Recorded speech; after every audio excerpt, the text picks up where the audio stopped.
Good evening, ladies and gentlemen, and welcome to the meeting of the Portsmouth City Council, as well my colleagues on council. I would ask at this time for my council colleagues to note their presence electronically.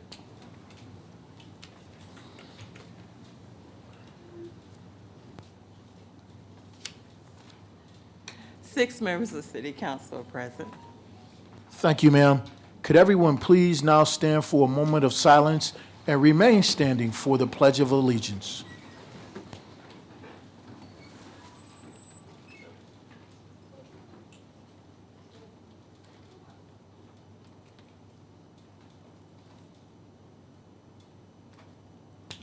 Thank you. To the flag of the United States of America and to the republic for which it stands, one nation, under God, indivisible, with liberty and justice for all.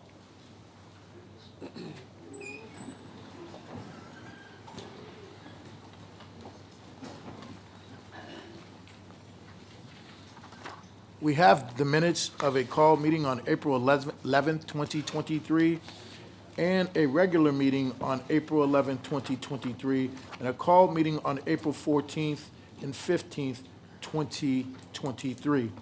Do I have a second and motion to approve the minutes? Move adoption. Second. I would ask all my colleagues to vote electronically. The minutes are adopted 6-0.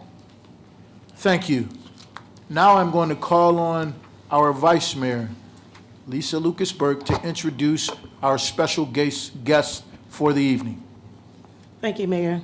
Members of council, it is my great pleasure to introduce to you today the members of the Portsmouth Alumni Chapter of Delta Sigma Theta Sorority Incorporated, if you would stand.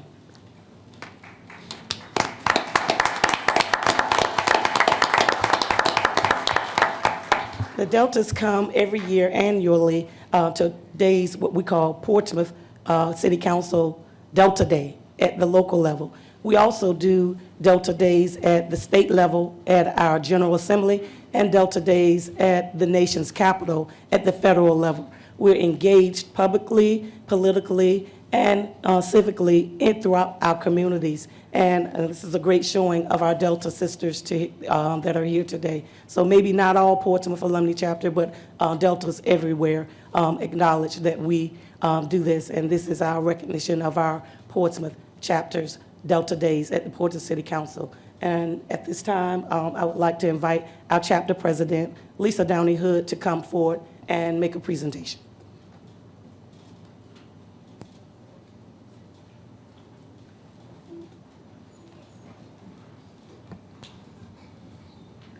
To the Honorable Mayor Shannon Glover, Honorable Vice Mayor and Soror, Lisa Lucas-Burke, and the members of the Portsmouth City Council, good evening. I am B. Lisa Downey Hood, President of the Alumni Chapter of Delta Sigma Theta Sorority, and I bring you greetings on behalf of the 250 members of our chapter in the communities we represent. We are delighted to be with you as we acknowledge the importance of active participation in our local government, advocating for policies that strengthen and enhance our neighborhoods and our citizens. We applaud each of you for the work that you do towards reaching this goal. Each year, the Portsmouth Alumni Chapter outlines its legislative agenda aligned to our national legislative priorities, focusing on areas of local concern and impact. These items include voting and civil engagement, education, economic justice, environmental justice, reimagining public safety, health equity, and reproductive justice. While all of these areas are significant, education, public safety, and health equity remain critical to the safety, security, healthiness, and future investments of our children, our families, and our nation. Public safety is not just about gun control and policing. We understand that the root causes are far more complex than the symptoms that arise from these situations. We also know that this is a multifaceted issue that will require engagement from all of us to mitigate the violence in our streets. But we need strong leadership with an aligned focus and vision to manage every aspect of public safety from a proactive, not just a reactive stance. Increased public safety does not just come from additional policing, more arrests, and more incarcerations. Real public safety comes from dramatic investment in the critical resources addressing the root causes of trauma, economic insecurity, educational disparities, homelessness, and addiction. We appreciate the effort of those in the community who look for plausible solutions and stand ready to engage in these efforts, advocating for more holistic solutions that serve and protect our citizens. As an organization concerned about voting rights for all citizens, the connection between voting and redistricting remains a concern. As a chapter, we engage our communities year-round on voting rights, voting access, and voter mobilization. We must continue to educate every citizen on the power of their vote. Health equity is not just an individual issue. The health and well-being of our citizens help to ensure the promotion, protection, and preservation of a healthy, wealthy, and environmentally safe community. We must continue to provide policies and processes to assist those in need, increasing funding and focus on mental health and its impact to our most vulnerable citizens throughout our community. Education remains a priority for us and for our students. Investing in our students today will reap benefits for a strong workforce, an engaged citizenry, and productive citizens for tomorrow. Securing that investment must continue to be a priority for our political and our civil leaders. Recent challenges in safety, security, and well-being of our students, educators, and staff further compound the difficulties of providing an environment of learning and growth. To address these issues, we must ensure that our children are educated in a safe, well-equipped, fully staffed, and resourced environment. We must continue to attract and retain educators by creating respectful work environments and paying appropriate professional salaries. Declining funding from both state and federal entities further exacerbate the challenges to fund the necessary resources needed to provide the best possible experience for our youth. So we applaud you on your efforts to fully fund our students in the city of Portsmouth. For over 79 years, the Portsmouth Alumni Chapter has proudly served the citizens of our communities, engaging in the growth and development of our youth, assisting in the economic and educational empowerment of our people, and advocating for change. We look forward to our continued engagement with the members of this council and the citizens of Portsmouth as we work collectively to move Portsmouth in a bold, new direction. Thank you for your time. Thank you, ma'am. And once again, I want to thank all of the citizens for joining us tonight at this meeting to do your business. And before we proceed, I would ask, Madam Clerk, would you please read the speaker statement? Yes, sir. Ladies and gentlemen, City Council rules require a limit of up to 5 minutes to speak. As you approach the speaker's podium, you will notice the timer. At the beginning of your 5 minutes, you will see a green light. 4 minutes into your remarks, you will notice a yellow light. At the end of 5 minutes, you will see a red light, hear a beep, and we ask that you conclude your comments at that time. While speakers have an opportunity to address council on matters of public concern, all comments should be made in a manner that respects the seriousness of the forum and should not be made in a belligerent, sarcastic, or demeaning fashion. All remarks shall be directed to the City Council as a body rather than to any particular member of City Council, staff, or the audience, and should be limited to matters that only the Portsmouth City Council can influence. A speaker who fails to observe this basic rule of decorum will be deemed out of order and not allowed to conclude his or her comments. Thank you, Madam Clerk. And before we move to the next item on our agenda, which is public hearings, I want to remind all of the citizens that as it relates to the public hearings we will be going over tonight, you do not, or you are not required to have signed up to speak on these particular matters. However, as in what the clerk indicated, when you speak to the matters, it has to be germane to something that the council can affect. With that in mind, item 23-147, Madam Clerk, would you please read the public hearing item? Yes, sir. Public hearing on proposed real property tax increase. Thank you, ma'am. And our first speaker for this item is Mr. Mark Godaldig-Yatrovsky. Sir, if you would come forward, state your name and address. You will have 5 minutes.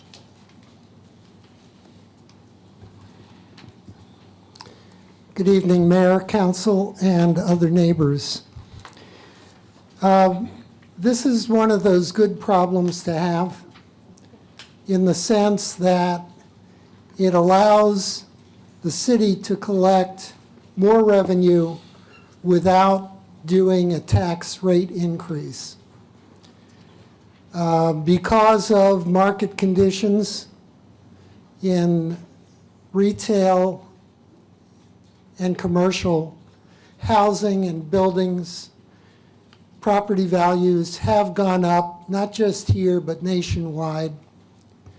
And so, since the tax you pay is a multiplication problem involving the value of your property times the tax rate, no tax rate increase is required for the city to draw in quite a bit more money.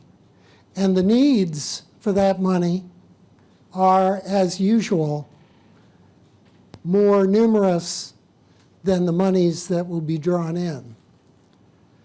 So, in that sense, this is a good problem to have. But because of other revenue that we are realizing for the first time, there is some flexibility, and there is a proposal to give essentially a 5-cent per hundred rebate to the taxpayers in the real estate tax. I think that is a prudent approach rather than cutting the tax rate, because there's a certain amount of uncertainty in terms of whatever other revenues we may receive. And this year's results may not be next year's results.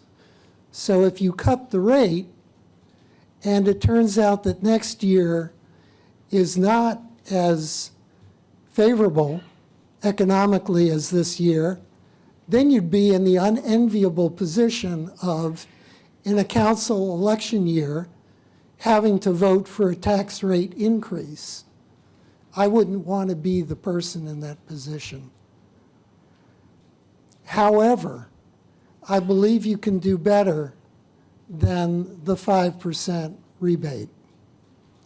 You are contemplating giving supplements to retirees that, when added together, would have an effect of almost a 2-cent equivalency, because in this city now, 1 cent on the real estate tax translates into $1 million in additional revenue. And I would propose that rather than doing that, you increase the rebate by 2 cents to 7 cents and give that money back to the taxpayers. The supplement is not something that is required, and I don't consider it desirable. For one thing, a portion of the recipients have already received an increase in benefits through the Social Security system. Your general wage retirees are Social Security participants, and they received, as I did as a Social Security recipient, received an 8.7% increase in benefits at the beginning of this year. So it's not as though they're sitting there in an inflationary period without additional resources. Additionally, when we incur debt to acquire pension obligation bonds to bolster our retirement plans, we gave back to general wage employees the 50% offset of Social Security that they had to forego under the supplemental retirement plan. So they received a great deal of money at one time on the front end. Nothing is owed. Thank you. Thank you, sir. Once again, this is a public hearing. Anyone who wishes to come speak on this item, you're required to come forward, state your name and address. You will have 5 minutes. Seeing none, this public hearing is closed. Item 23-148. Now, Madam Clerk, would you please read this public hearing item? Yes, sir. Public hearing to solicit citizen comments on the Community Development Block Grant CDBG Annual Action Plan. Once again, this is a public hearing on the CDBG Action Plan. Anyone can come forward and speak on this item? Seeing none, this public hearing is closed. Item 23-149, item A. Madam Clerk, would you please read this public hearing item? Yes, sir. Public hearing to consider the annual operating budget for FY 2024. This is a public hearing. Anyone who wishes to come forward and speak on this item, please do so. State your name and address. But first, we do have a few speakers, and the first speaker is going to be Joanne Clark. Ms. Clark, if you would come forward, state your name and address. Ma'am, you will have 5 minutes.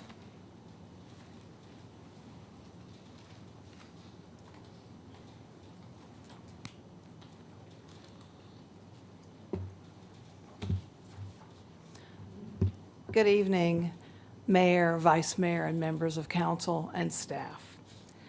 I was going over the budget, like many other people, and the number one thing that drove me to look at this budget is because these increases are making me personally look at our budget at home.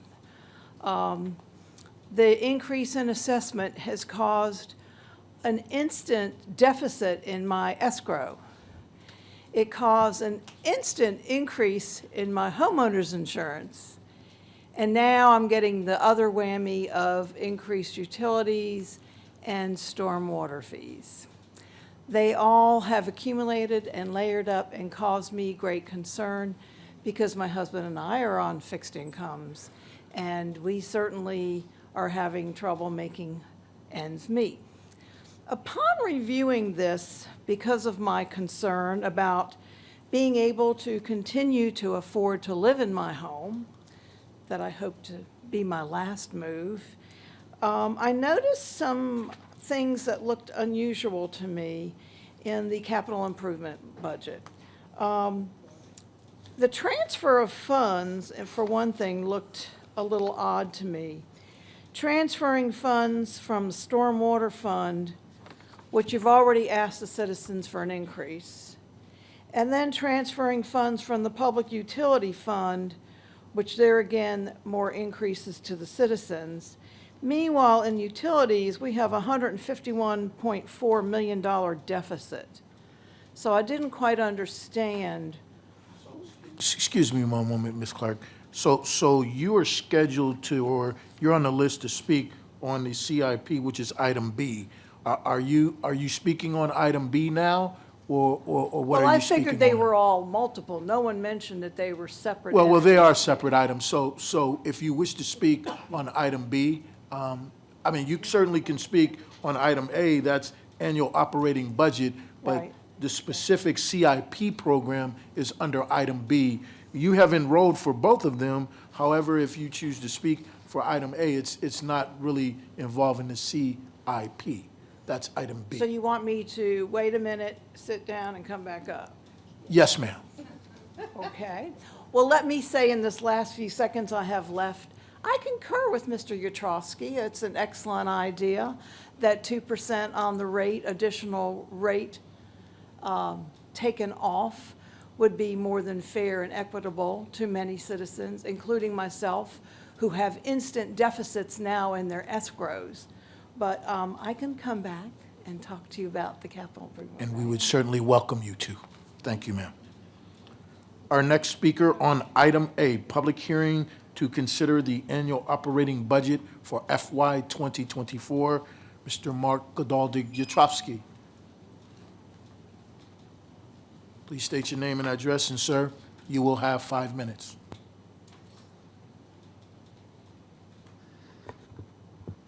Mayor, council, and other neighbors. So today, the agenda was updated with some handouts relevant to tonight's work session. And among them, a matter of concern to me is the late entry of, I believe it's 9 items, no, 10 items, that mainly had not been discussed in open proceedings prior to now, and for which a consensus is being sought. I very much appreciate the council member who suggested that you do the consensus at least after the public hearings are closed out.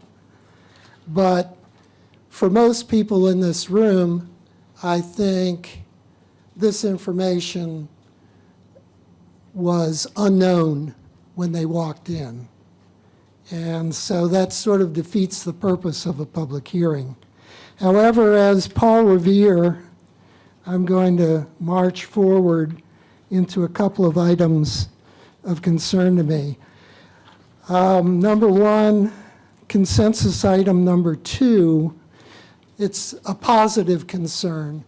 I think the city manager has been extremely prudent to set aside some unallocated money from the fund balance to cover our debts, to cover our expenditures if things do not work out with the previously announced assessment. So thank you for your prudence, ma'am. With regard to Starbase, I'm a fan of Starbase. I am a fan of the folks who have nurtured it, and I think it's a very good idea to ensure that it is adequately funded. My concern is that council, by law, is not allowed to direct the school board in terms of what it does or doesn't spend money on. You're given the authority to appropriate monies that go to the schools. So I am wondering how you can provide this amount of money and attach conditions to it and then ask to see how it was expended within the confines of the law.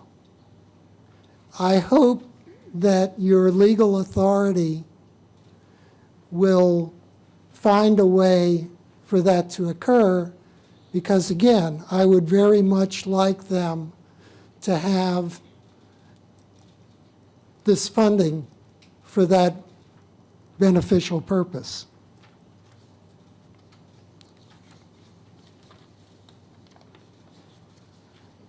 As I mentioned in my previous address to you, I don't believe that the supplements to the retirees are a good use of discretionary funds.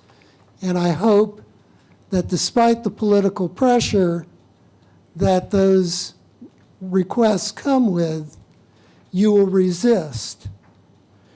The spirit of the ordinance that you're trying to skirt by doing a supplement really would stop you from doing it if you called it what it is.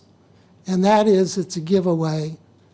And if you have to use that money, I would say you should use it to shore up the balances in the retirement funds rather than handing it out.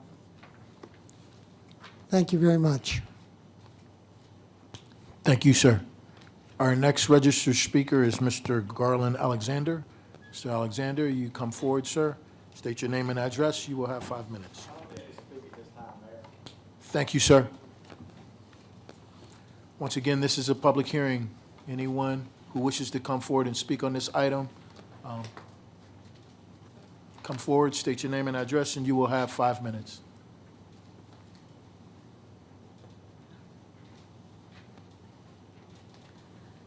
Good afternoon, Mayor Glover and Vice Mayor Lisa Lucas-Burke and Council.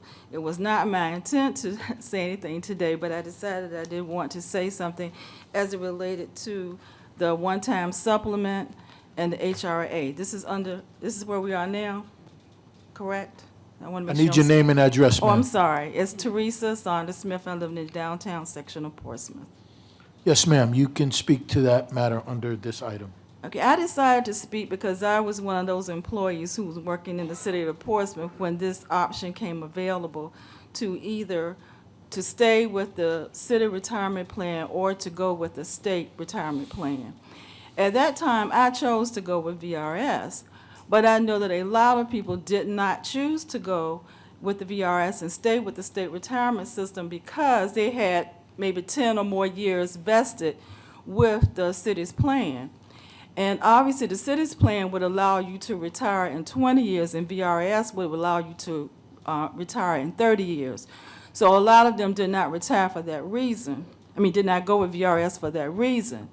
However, I do support this HRA supplement because, not HRA supplement, the one-time fee that they were talking about giving the $1,500, because I think it is a travesty that they have not been receiving COLA.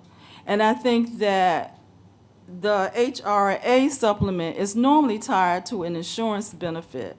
And so therefore, I'm not so much for the HRA supplement, but what I do think council should consider is to coming up with a plan that would allow our retirees to have a consistent COLA plan, a plan that's consistent with the state retirement plan.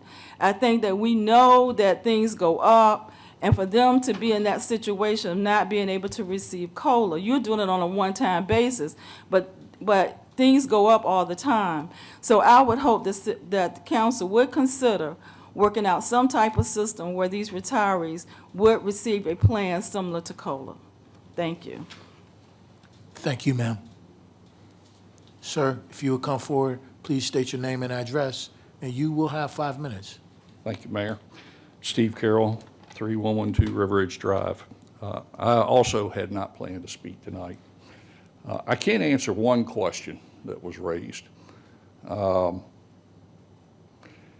It's not only necessary, it is incumbent upon this council to know what the schools are going to spend money on.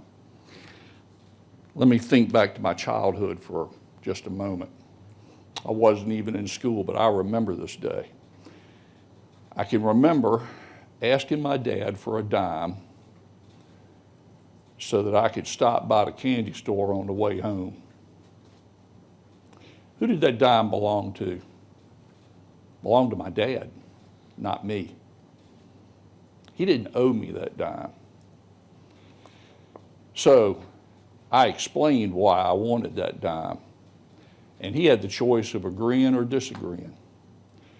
I don't see how any member of council can allocate a penny to any budget without somebody in a position of responsibility justifying that request, plain and simple.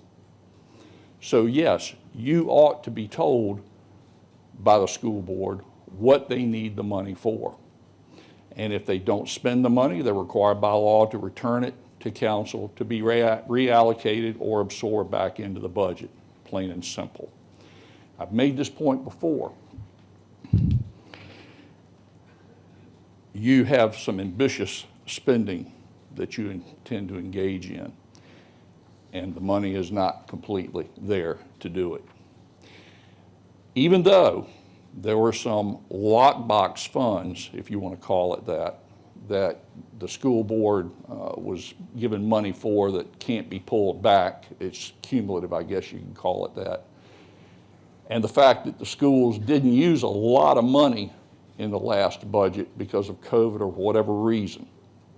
There are funds out there that simply they have in their possession that we don't need to add to in this budget when we consider we've got such serious infrastructure problems in this city: water, sewer, things that we have to live as a civilized society. Now, one thing I did not hear tonight about the crime or the schools or education is personal responsibility. That plays a huge factor in the performance of our schools. And I'll finish with this.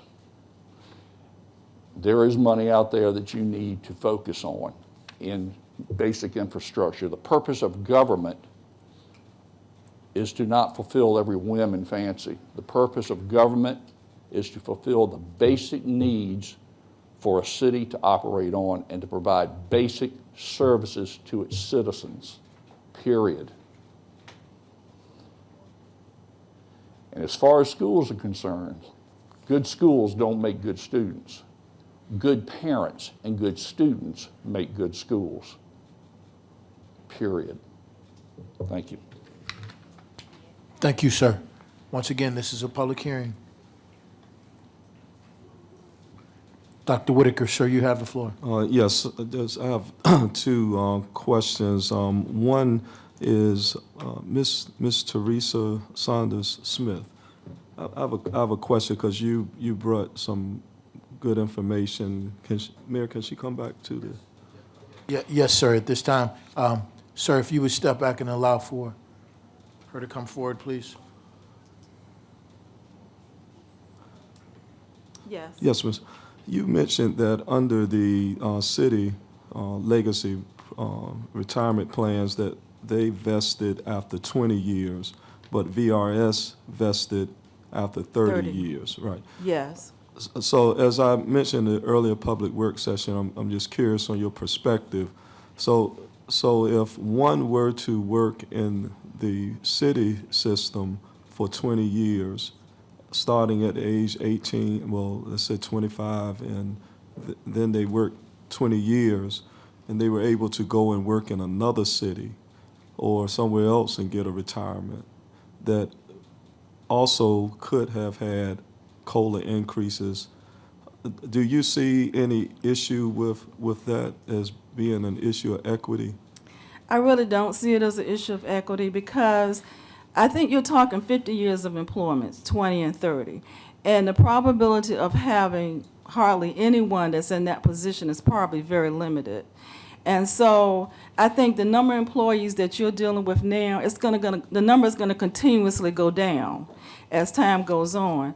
So, if you have any, I would think it would not be negligible to, to the council or to the budget. Mm-hmm. Okay. So if those persons did receive COLA increases from the other retirement, then you would say that the COLA increase that was not received by Portsmouth should still be given? Right, they did not receive COLA. So what I'm saying is that they should receive some type of benefit because of the fact of things going up on a continuous basis, and they don't benefit from it.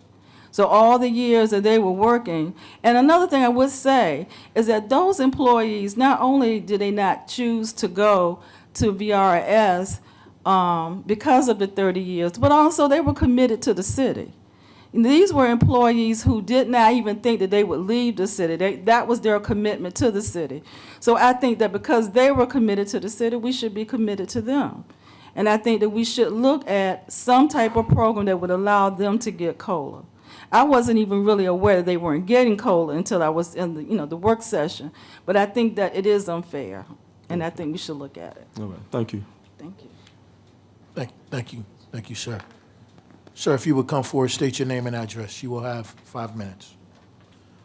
Good evening, Mayor, Vice Mayor, members of council. My name is Sergio O'Neill. I live at 1420 Elm Avenue here in Portsmouth. I just wanted to talk a little bit about the annual operating budget and the expenditures for our behavioral health care services.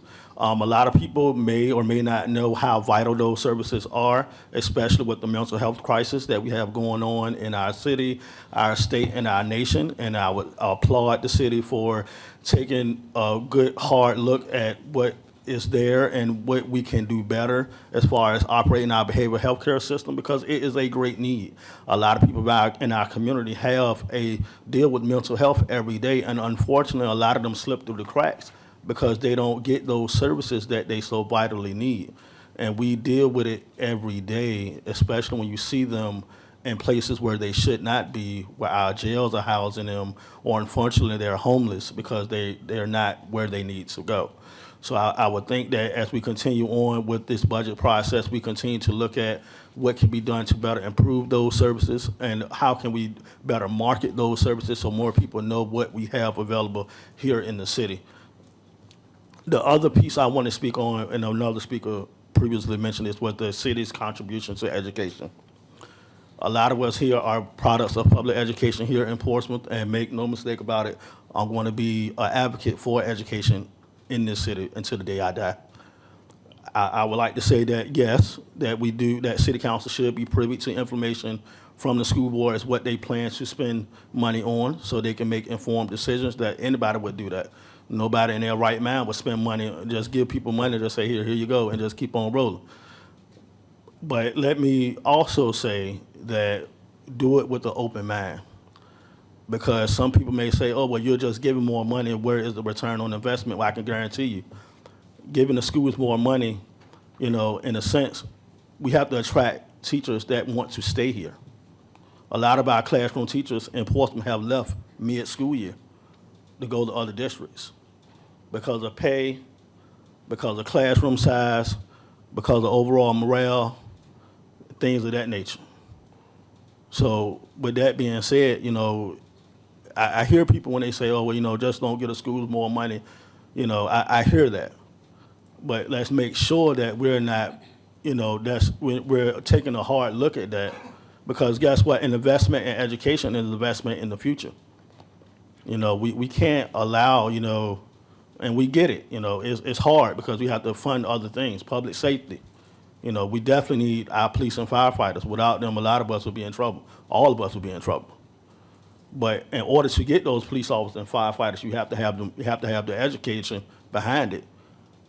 And all of us would agree that education should start right here in Portsmouth. So I really feel like that. Sometimes we get worked up when it comes to talking about the budget and things that money should be spent on. And education always comes about, and everybody's up in arms because they say more money, more money, more money. But guess what? Costs in education increase too every day. The average cost to educate a child goes up every day. And all of those things that go into educating a child, like mental health services, behavioral services, whatever the case might be, that have fallen upon the school system because of circumstances in our community nationwide, not only here in Portsmouth. That's just what it is. So guess what? The numbers are going to continuously increase. The cost of education is going to continuously increase. But I will also say, just like the city money, the school board has to be mindful of what they spend money on too. And that same conversation that I'm having with you all, I will have with them as well. Because in no circumstance, I would like to see any money wasted by either the city council as a whole, with the, city manager, that team, or the school system. Because we here in Portsmouth cannot afford that. Thank you. Thank you, sir. And Dr. Whitaker, sir, you have the floor. Yes, just want to make sure that the citizens are aware that the city council receives monthly reports from the school board as far as the finances. So this misinformation about not knowing where the money goes or knowing that is something that is done. Also, want to point out as we're talking about the budget that the governor is talking about giving a $350 million tax cut to corporate, where the Board of Education has already said public schools in Virginia are underfunded by $350 million. And so we still have a long way to go in funding our schools, and we'll remain hopefully committed to that. Thank you, sir. Once again, this is a public hearing. If anyone would like to come and speak on this item, come forward and you will have 5 minutes. Seeing none, this public hearing is closed. Mr. Mayor, I did have a question. Go ahead, sir. I This- apologize. Yes, that's good. While we're talking about the annual operating budget, I did have a question, and it was for the city assessor. And it's in regards to the revenue that we are to receive in this budget. So could I ask the city assessor to come forward? Ms. Culpepper, ma'am, if you would please come forward to the podium.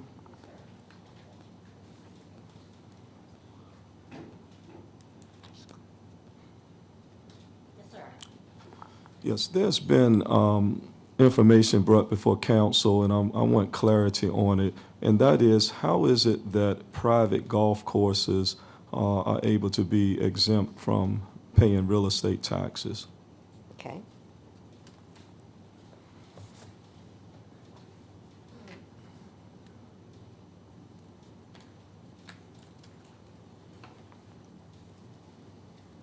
I believe that you are talking in particular about Elizabeth Manor Golf Course. Is that correct, sir? If it's applicable. Good. That's the only private Right. golf course that we have in the city of Portsmouth. And contrary to what you may believe, they do indeed pay taxes. I have copies of their bills right here where they have been paying taxes through the first, second, third quarters. And by the time they pay through the fourth quarter, they will have paid $46,747.52. The state code provides for open space, and the state code refers in that to public or privately held property. They do pay on all the buildings, and they pay on all their equipment. It's only the land itself that's considered open space. So they do indeed pay real estate taxes. Okay, and that's based on a land value of, Let me see if I've got that.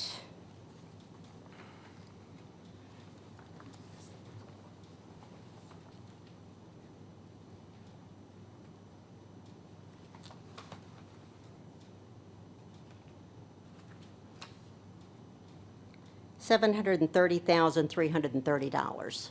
730, you said 730, $730,330. okay, and that's what per acre? That's their land value. So, I mean, as far as, is that in accordance with the open space guidelines? Yes, sir, it is. So what is that value per acre that the city is charging? Well, all the, you want the acreage price per acre? Right. Okay, just a moment.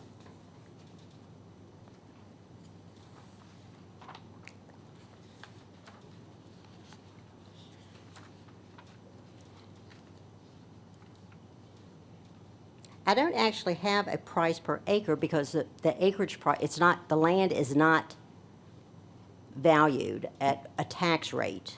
Right, That is, I understand that under the there's open.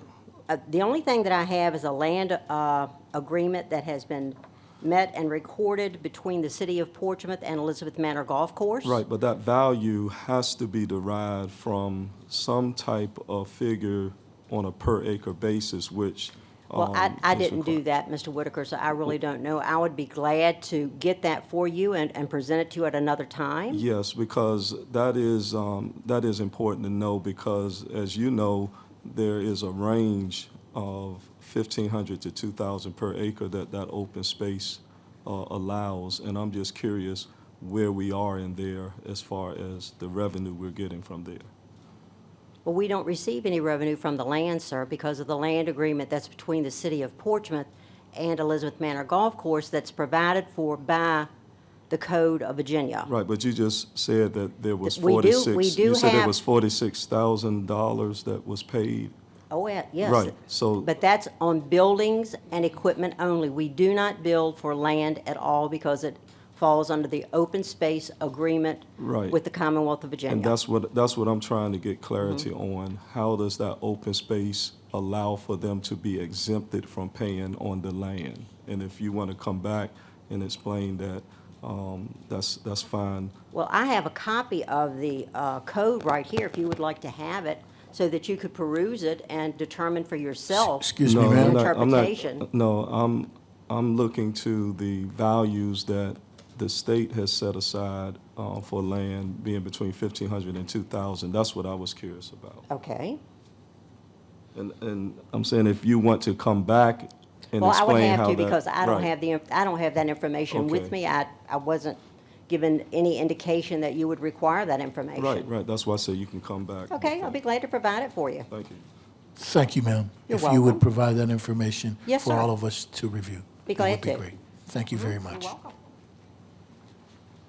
Our next item, item B, 23149, item B. Madam Clerk, would you please read the public hearing item? Yes, sir. Public hearing on the recommended 2024 through 2028 capital improvement program. Thank you, ma'am.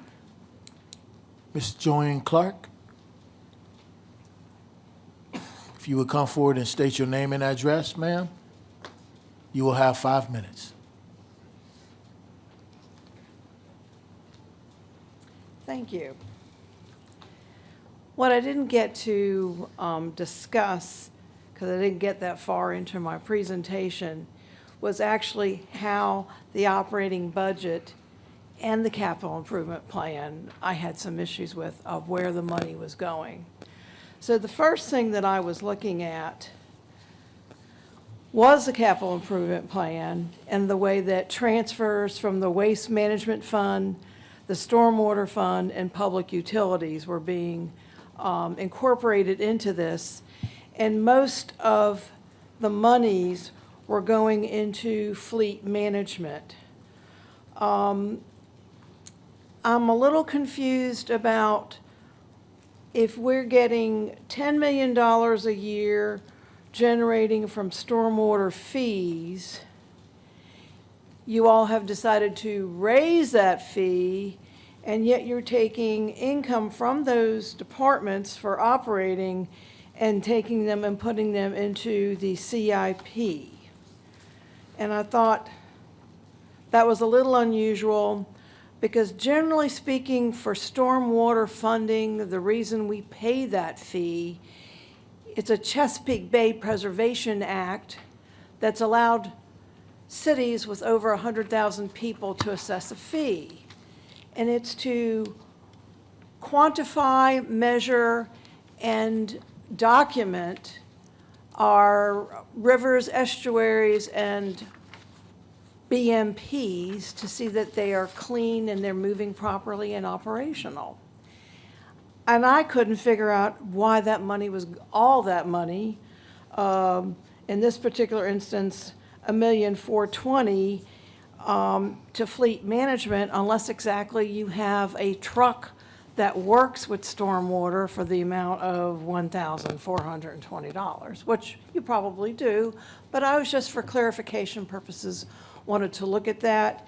And particularly because the rate has gone up, we're taking an abundance of money from the operating fund and putting it into the capital improvement fund. And it would just be nice to know some more detail about these funds where these large amounts of money are going to. Also, I see that we've got in the operating budget $40 million of debt service. I would really like someone to maybe give us a little something about what that covers. And then the next thing I was concerned about was the waste management fund, which $18,000 is budgeted for that. And $7,800 is being transferred. And that's between municipal facilities and fleet management. These are the only things that caught my eye, and I thought they were odd because we are paying more for public utilities, water and sewer. We are paying more for stormwater. And of course, that assessment, which it would be lovely if you could lower it. Thank you so much for your concern. I appreciate it. Thank you, ma'am. Our next speaker is Mr. Mark Godal-Yutrovsky. Mr. Yutrovsky, sir, state your name and address, and you will have 5 minutes.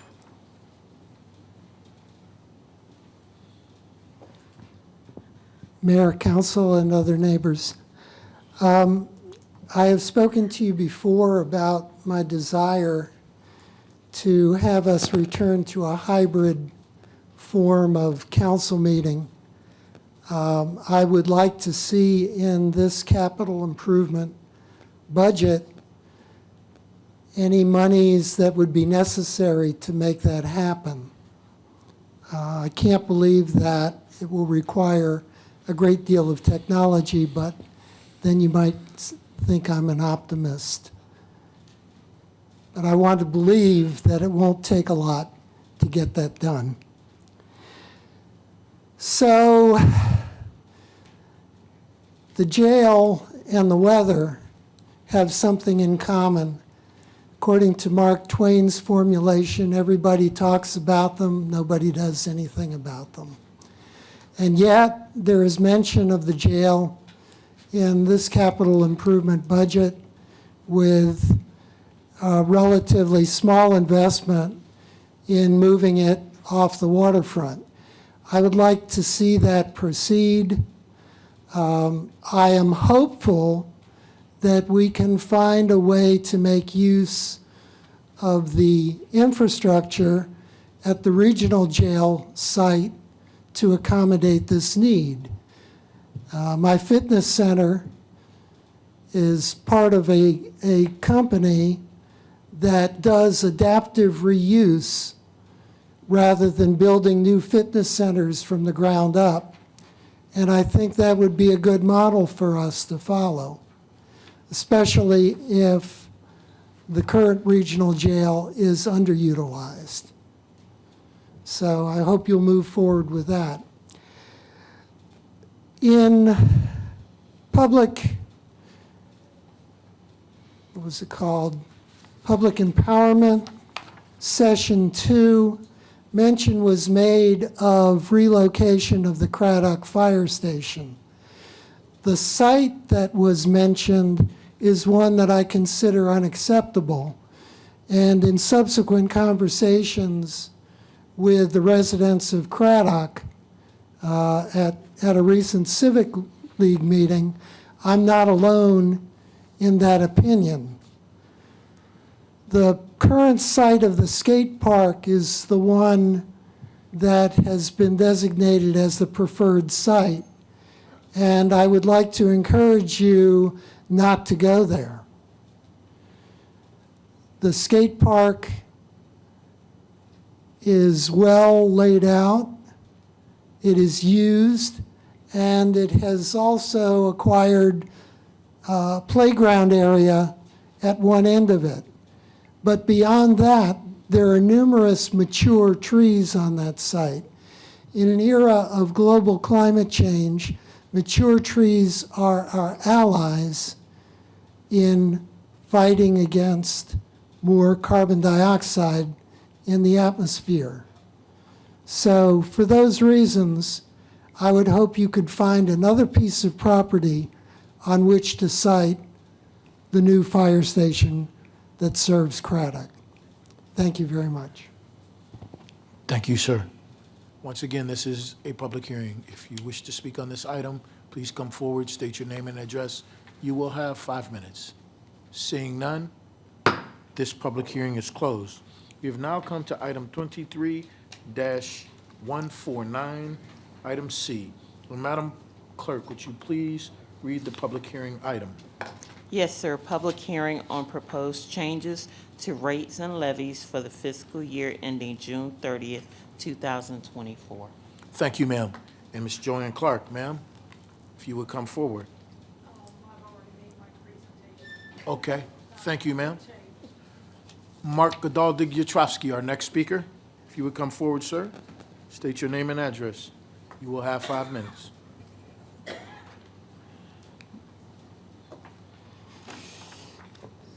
Mayor, council, and other neighbors. So the last time you had this public hearing, I came before you and spoke to you about my concerns about doubling the fines for parking-related offenses in the city.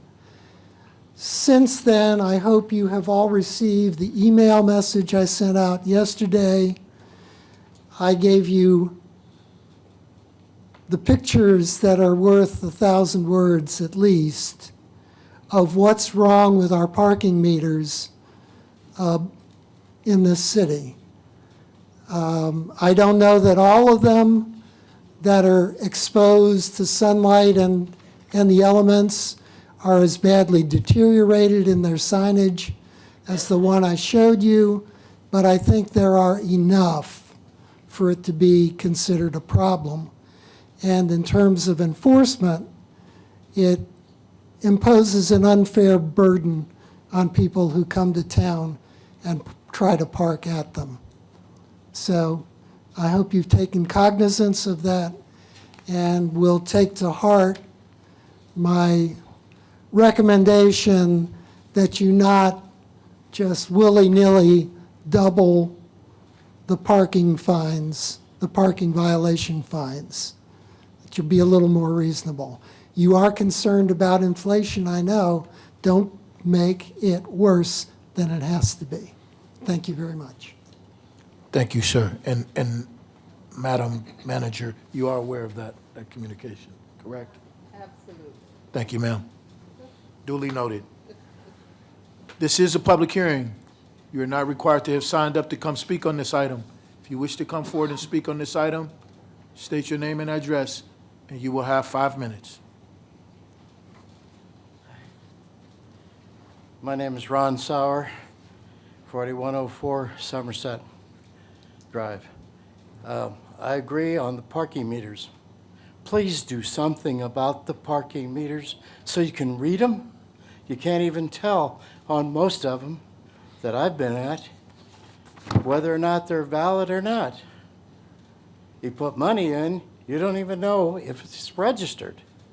So please, please do something about the parking meters. Don't raise the rates on fines if you're not going to do something about them. That's cheating. Sorry. Thank you, sir. This public hearing is open for anyone who wishes to come forward and speak on this item. State your name and address. You will have 5 minutes.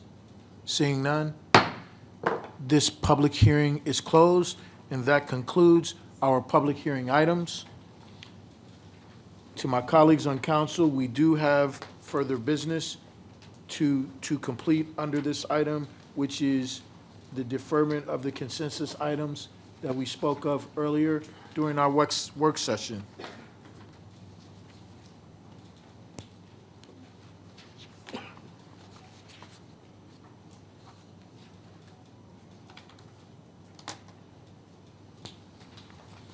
Are we ready?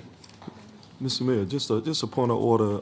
Since there's not an item on the agenda for that, can we discuss that at item submitted by council, just so we remain in proper protocol? It really doesn't matter where we okay. discuss it, but I mean, if you want to do it now, or we can wait till items submitted by council. Which I just want to make sure we. That's fine, we can do it under items submitted by council. Okay. Moving right along with our agenda, we have now come to city manager's report, item 23-150. And Madam Clerk, would you please read the ordinance that we are considering pertaining to this item? Yes, sir. An ordinance accepting Home Investment Partnership Program America Rescue Act funds in the amount of $1,540,476 from the U.S. Department of Housing and Urban Development, and appropriated said amount in the FY 2023 Community Planning and Development Program Fund budget for housing, supportive services, and other eligible activities. Thank you, ma'am. Council members, we are in need of a motion and a second. Move for adoption. Second. Is there any discussion on this item? Seeing none, I would ask my colleagues to vote electronically.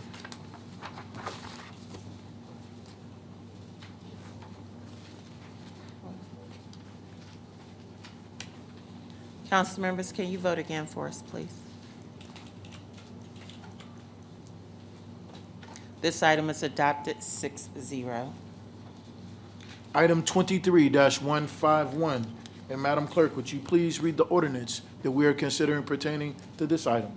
Yes, sir. An ordinance accepting shared expense funding in the amount of $519,000 from the Commonwealth of Virginia and appropriating said amount to the judicial section of the FY 2023 general fund budget for use by the Portsmouth Sheriff's Office to purchase and outfit vehicles. Thank you, thank you, ma'am. Council members, we're in need of a motion and a second. Move adoption. Second. Is there any additional discussion on this item? Seeing none, council members, please vote electronically. This item is adopted 6-0. Thank you, ma'am. Item 23-152, and Madam Clerk, would you please read the resolution that we are considering pertaining to this item? Yes, sir. A resolution authorizing the conveyance of a utility easement 20 feet in width and encumbering approximately .198 acres of 1227 Holland Road to the city of Suffolk in furtherance of the Pump Station 17 Force Main Extension Project. Thank you, ma'am. Council members, we are in need of a motion and a second. Move to adopt. Second. Is there any additional discussion on this item? Seeing none, council members, please vote electronically. This item is adopted 6-0. Thank you, Madam Clerk. Item 23-153, and Madam Clerk, would you please read the resolution that we are considering pertaining to this item? Yes, sir. A resolution authorizing the conveyance of 2625 through 2631 Turnpike Road and 3115 Airline Boulevard to the Economic Development Authority. Thank you, ma'am. Council members, we are in need of a motion and a second. Move adoption. Second. Is there any further discussion on this item? Seeing none, please vote electronically. This item is adopted 6-0. Thank you, ma'am. We have now come to the section of new business. Item 23-154, boards and commissions. Councilman Moody, do we have any boards or commissions to present this time? No, we don't, Mayor. Thank you, sir.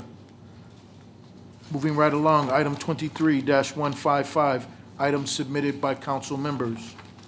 And this is the point in which we will move forward on those items that we deferred and are asking a consensus for.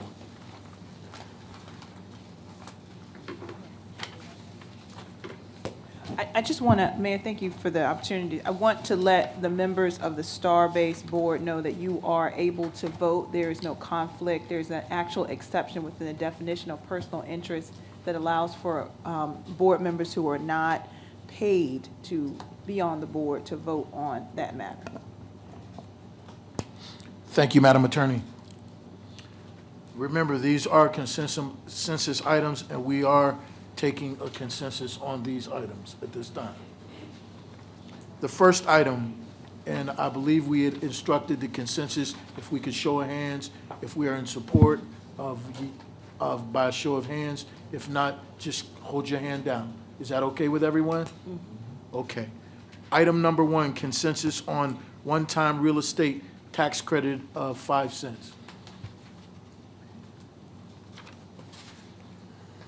Item number 2, one-time real estate tax credit.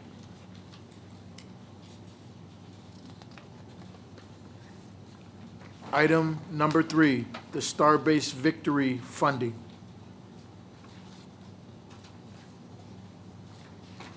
Consensus on item number 4, the Hampton Roads Alliance. Consensus on number 5, the retiree health savings account.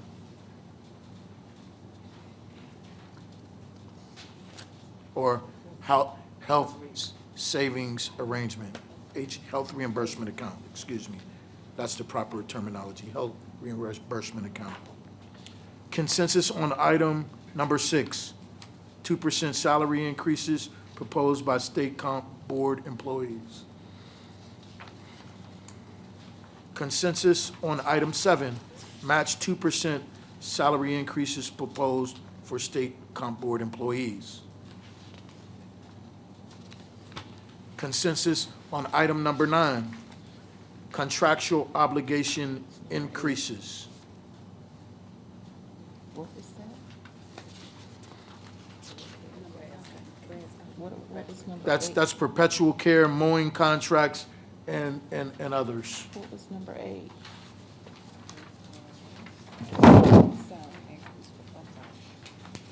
Number 8 was 2% excuse me, number 8 was, There is no number. There is no number. There is no number 8. sorry, ma'am, there is no 8. Okay, I knew I wanted. It was included in 7. Okay, so what's And- number 9? And consensus Contract. item number 9 was perpetual care, mowing contracts. Okay.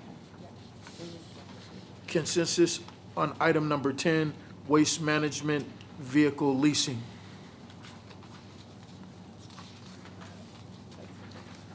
That concludes the items in which we were asking for a consensus.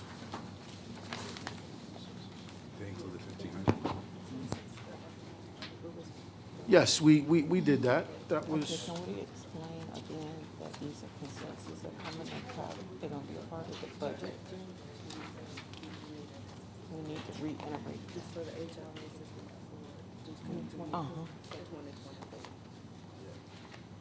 okay, there's been a correction on the language, I guess, that we used for the health reimbursement arrangement.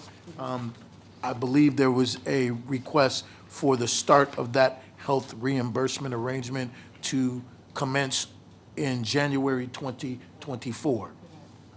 So if we could add that to the consensus, I think that would meet everyone's standard. Is that fair? Yes.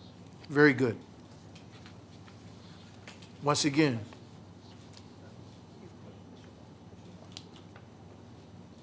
Councilman Hugel, sir, you have the floor.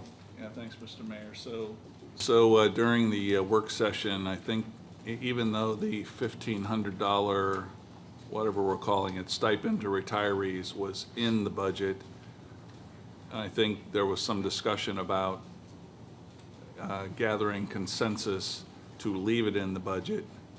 So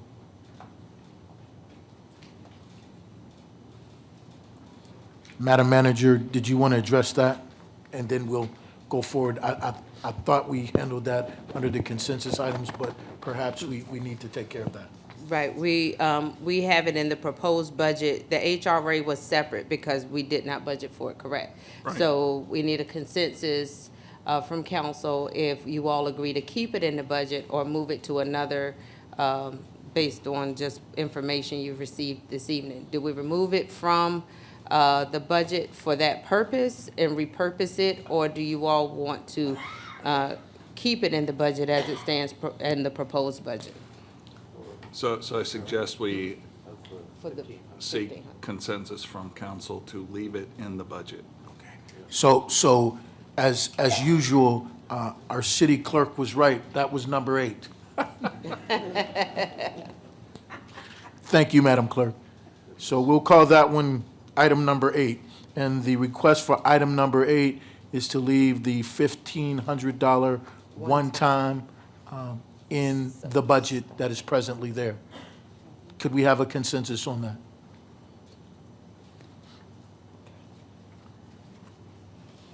Now, that concludes the consensus items that were deferred. Mayor, may I have the floor? Madam City Attorney, you have the floor. Thank you. I just want to reiterate to the council members that this was merely to add these items to the budget. This is not the vote for the adoption of the budget. That will come at a later date in May. Thank you, Madam City Attorney. Vice Mayor Lucas Burke, ma'am, you have the floor. Thank you, Mayor. Just want to bring to the attention of the community, during the spring break, there was a Day of Peace camp. It was a purpose-driven camp that was sponsored by Mr. Carlton Copeland, Parks and Recreation, and the Cavalier Manor Civic League. I think Sinead Johnson is here with us. They held that camp between April 10th and 14th, and it provided great opportunities for the children to have something productive to do during that spring break. They had guest speakers, Chief Police Jenkins was there, our Sheriff Michael Moore spoke, Delegate Don Scott, our mayor Shannon Glover spoke, and myself, I also spoke one day. They had social worker Jean Carr, Elizabeth from the recreation supervisor, and there were professional tennis coaches that were there to give instructions to the students during the spring break. Donald Widener, Sinees Johnson, and Jasmine Long. So that was really instrumental for those students to be able to have a professional tennis coach to give them some instructions during that time. And I believe that they really enjoyed it. Over the 6 days, they had basketball, kickball, something I hadn't heard of. It's called pickleball, tennis, and other games and football. And the finale included a cookout with all kinds of food and an ice cream truck. I thought that was really great. It was held right there in Cavalier Manor, so we applaud them for their efforts to provide a meaningful camp for those students during the spring break. Thank you, Vice Mayor. Councilman Hugel, sir, you have the floor. Yeah, Mr. Mayor, thanks. So at the last meeting and again tonight, we heard about concern from our citizens about doubling the parking fines. I wonder if we can seek some consensus amongst City Council to delete the doubling of parking fines from the new rates and levy table. I would just recommend, before we go to that, perhaps we could hear from our city manager what the impact of that could be financially. I think there would need to be a little bit more discussion, perhaps. Okay. Okay, so I'm gonna have to bring that back because, or inform you all so you can make an informal decision. Because whatever the impact of removing that, I have to find the money somewhere else. So what I'll do in the meantime is provide that information to council, the impacts and where you would have to get the revenue from to cover it. Because again, we have to have a balanced budget. I'll leave that at that. Very good. The other thing I wanted to add, I'm sorry, Dr. Whitaker, sir, you have the floor. This is just a follow-up for our city attorney in regards to the Prentice Point Sugar Hill property that I raised last week. I requested a report back on that land transaction that took place. If you want to provide that at our next meeting, that's fine. Yes, sir. I will tell you that we were working with on the budget on that, and so we will definitely have that information to you. And I know that Madam Clerk is very sensitive to us adding things to the docket when it's the budget, but we'll get that report back to you either in written form or in a report session. Thank you. Thank you, ma'am, and thank you, Dr. Whitaker. Councilman Moody, sir, you have the floor. Thank you, Mayor. A couple of things. Speaking of parking meters, the condition of the meters, Mr. Godolski is correct. They're unreadable. They're probably the best that 1970 had. But we definitely need to update those so you're not dropping your change in the gutter and all those bad things, but perhaps the manager could get back to council on bringing those meters up to date. So I did get Mr.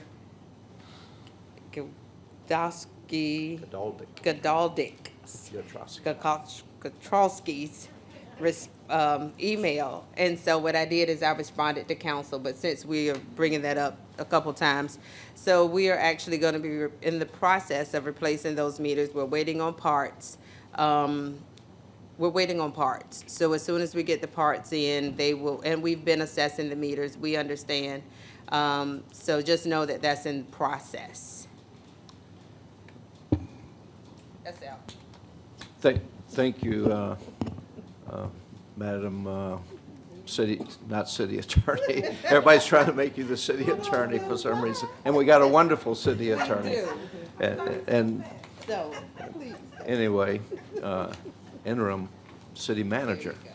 The other thing, I, along with most of my colleagues, attended a great State of the City function at the casino this week, along with approximately 600 people, which was fantastic. And the staff there did a fantastic job of catering to the event, the serving, the service. And the mayor did a fantastic job in presenting the fact that Portsmouth is winning. I think that was the theme. And also that we're open for business. And I think hopefully that message gets out to the community that Portsmouth once again is open and receptive to businesses actually coming to town and paying taxes and hiring some of our citizens. So that theme were two important themes, Mayor. Great job. Thank you, sir. So just wanted to mention that. Thank you, Councilman Moody. Councilman Hugel, sir, you have the floor. Yeah, thanks, Mr. Mayor. So I want to publicly call out the city manager and her staff for a very well-done council retreat. And I want to thank the members of the Civic League leaders who attended and the other folks from the public who participated with us. I thought it was an important discussion, frank and honest, and hopefully beneficial in setting a vision in motion. So thanks, Madam City Manager. I think that deserves a hand.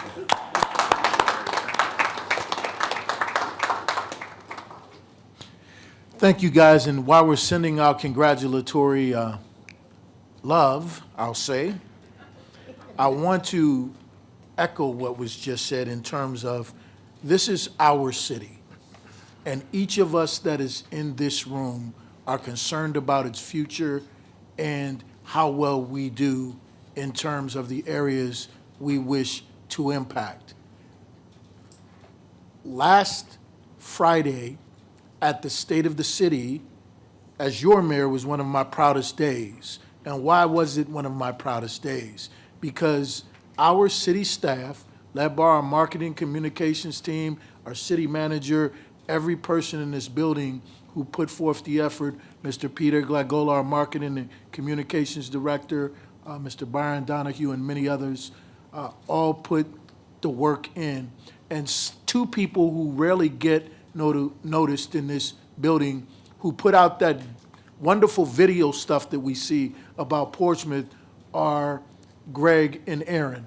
And so when you see Greg and Aaron, Greg's the tall guy with the beard, and Aaron's the guy that kind of looks like me with hair.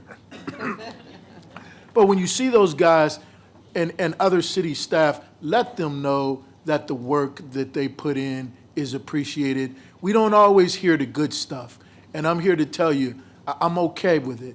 But at the end of the day, it's our people, all of our people, our citizens, our staff, everybody that does the work, our law enforcement, first responders, our city attorney and her team, everybody up here that does the work.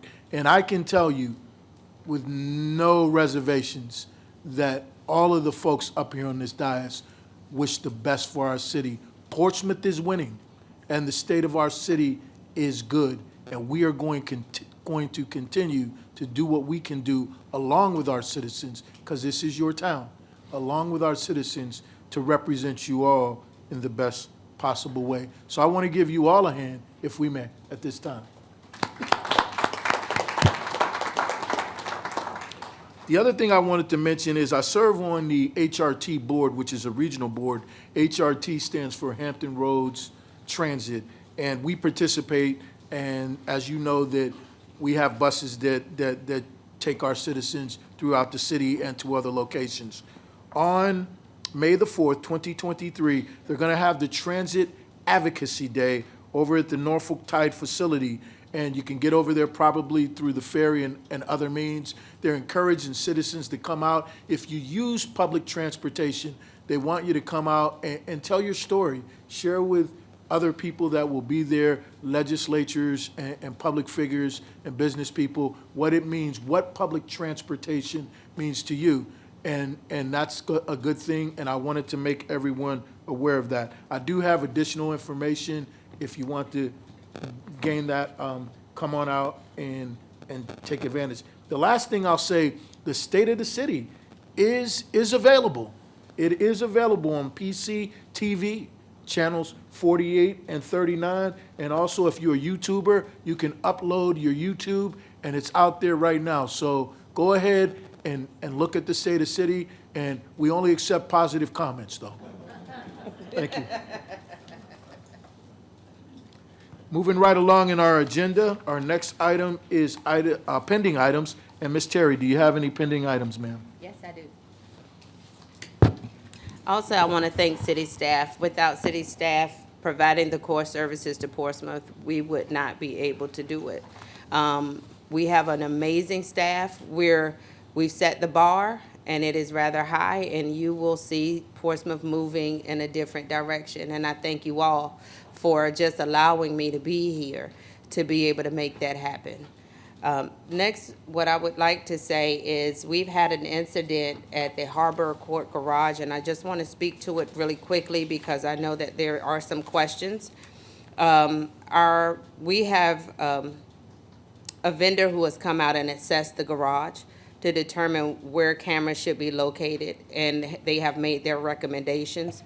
We're awaiting the cost proposal for installation of the cameras.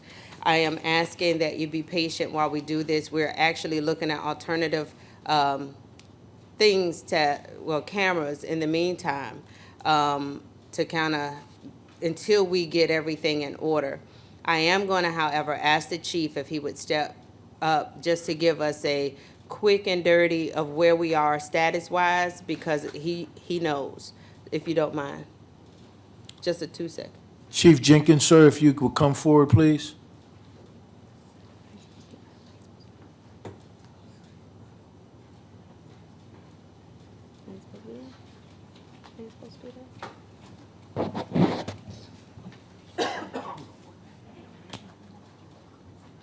Good evening, Mayor. Good evening, Chief. Vice Mayor, members of the City Council, citizens.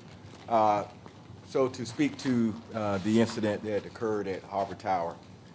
So obviously we have investigators that are currently still looking into that situation. A number of the vehicles were actually broken into and items that were taken from various vehicles. At count, I believe there were approximately 9 vehicles that were broken into. To help assist with that particular situation, we have increased patrols within that area and also elicited the support of our security officers to do periodic checks of that area and the other parking garages throughout the day. In addition, we've are looking at some short-term solutions to deploying some portable cameras to be able to address some of the potential issues. Unfortunately, those cameras don't give us the ability to live stream. However, they are operated by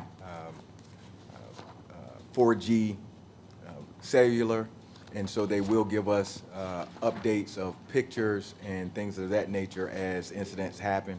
So we will have some type of investigative intelligence that hopefully will provide us some level of leads in the event that we do have additional individuals come onto these properties and attempt to break into vehicles. Okay, thank you. Yes. Thank you, sir. That concludes my portion of the pending items. Thank you, ma'am. Moving right to the next item on our agenda. We have come to non-agenda speakers, item 23-157. And Madam Clerk, would you please read the speaker's statement? Yes, sir. Ladies and gentlemen, City Council rules require a limit of up to 5 minutes to speak. As you approach the speaker's podium, you will notice a timer. At the beginning of your 5 minutes, you will see a green light. 4 minutes into your remarks, you will notice a yellow light. At the end of 5 minutes, you will see a red light, hear a beep, and we ask that you conclude your comments at that time. While speakers have an opportunity to address council on matters of public concern, all comments should be made in a manner that respects the seriousness of the forum and should not be made in a belligerent, sarcastic, or demeaning fashion. All remarks shall be directed to the city council as a body rather than to any particular member of city council, staff, or the audience, and should be limited to matters that only the Portsmouth City Council can influence. A speaker who fails to observe this basic rule of decorum will be deemed out of order and not allowed to conclude his or her comments. Thank you, Madam Clerk. Our first speaker this evening, Janice Davis. Ms. Davis, if you would come forward, state your name and address, ma'am. You will have 5 minutes. Janice Davis, Harbor Tower Apartments. Major Glover, City Council, citizens in the chamber, good evening. I am Janice Davis, and I am a native of Portsmouth. I'm a retired Air Force officer with 21 years of service. I'm an educator with 26 years in higher ed. I am also a resident of Harbor Tower Apartments, where I have resided for over 10 years. This evening, there will be 3 of us speaking on behalf of Harbor Tower residents. I will present some facts, followed by Dr. Sullivan, who will provide additional information, which will include recommendations and resolutions. And lastly, Coletta Fields will conclude with financial hardships incurred by residents. Each of you I've seen received the folder containing pictures of the garage, graffiti, vandalism pictures, a few of Harbor Tower Management's communications to residents, highlights of our scripts, and a petition from Harbor Tower residents supporting these measures. And though we appreciate the city's response to Wavy TV 10's coverage of the recent vandalism at Harbor Court's parking garage, and we do appreciate what we just heard, we, the residents of Harbor Tower Apartments, please stand, are united in our voices in an effort to make this issue a priority for the city, and we did hear you. We want to go on record, though, once again, as this is not our first time here. So tonight we've come before you with the facts as we understand them. The facts are that the city owns the parking garage, that Kim Halstead, the property manager of Harbor Tower, pays the city approximately $18,000 a month. That's $216,000 a year. That a resident was robbed at gunpoint, relieving him of his car, cell phone, and wallet. Lights were installed after this. The facts are that many catalytic converters have been stolen. There's a picture of that as well. That numerous car windows have been busted, cars ransacked, and items stolen. I am included in that number. That license plates, registration stickers have been removed from many cars. That the backside of the garage is another complaint, especially for pickup trucks that are too large to fit the covered garage building. These residents are provided spaces 1A to 10A behind the garage, which are especially vulnerable to attacks. And recently, over 100 cars, which we heard about, with loud exhaust and revving engines descended on and congregated on the 5th floor of the garage. The police were called, they responded, and 3 hours later, the cars left. To add insult to injury, the American Disability Act is often violated, as the elevators, in addition to being disgustingly nasty and smelly, they are often inoperable. And while safety and security are our priority, the physical appearance of the garage is number 2.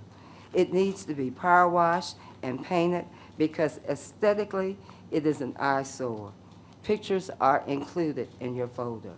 So I want to thank you that you are being proactive, because we don't want to have acts of a homicide in response to this vandalism. So please keep us updated. And Mr. Mayor, in your State of the City address, you said you wanted people to stay here. You said that we want to be that place. Well, we want to stay here, and we want it to be that place. We want to feel secure in downtown Portsmouth where we live. So thank you for your attention. We all at Harbor Tower Apartments look forward to resolutions, and we really look forward to Wavy TV 10 on your side reporting another win for the city of Portsmouth. Parking garages are now safe. Until then, we'll see you soon.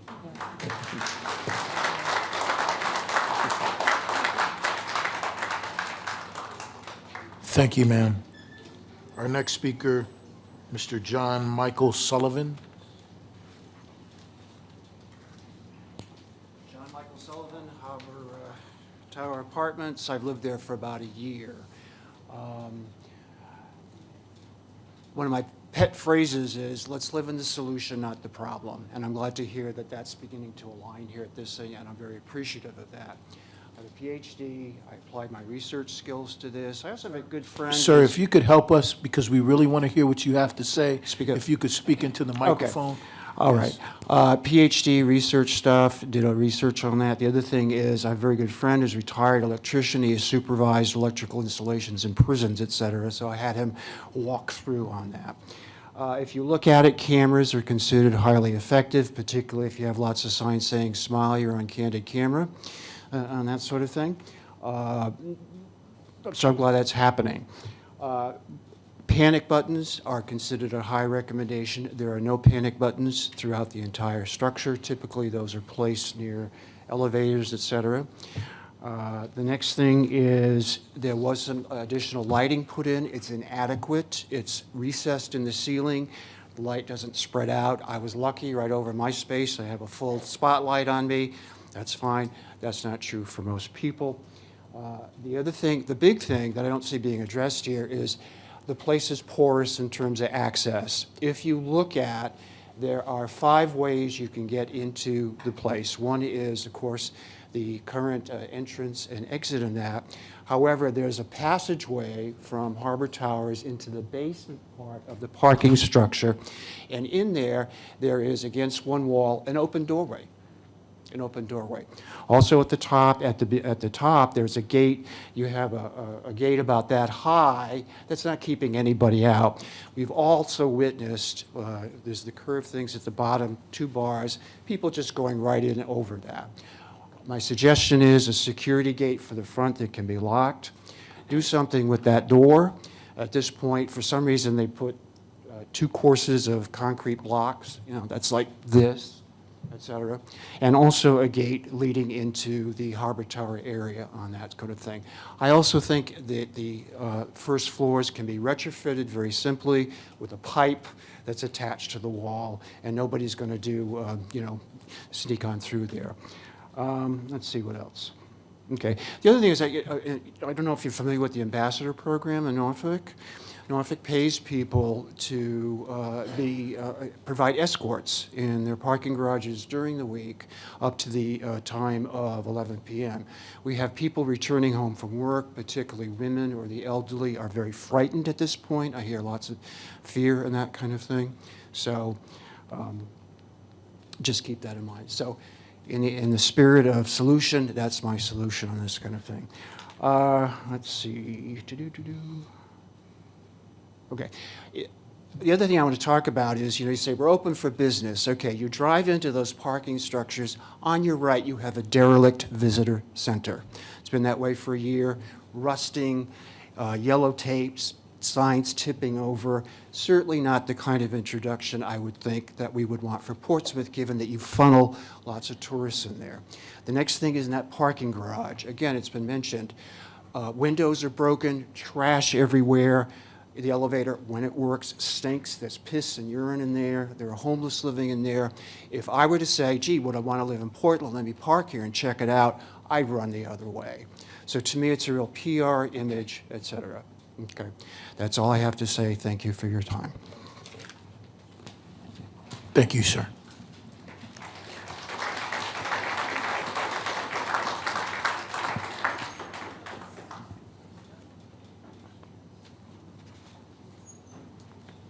Ma'am? Ma'am, what's your name? Carlotta Fields. Okay, so you're after the next speaker. Okay. So we'll call you up when it's your time, okay?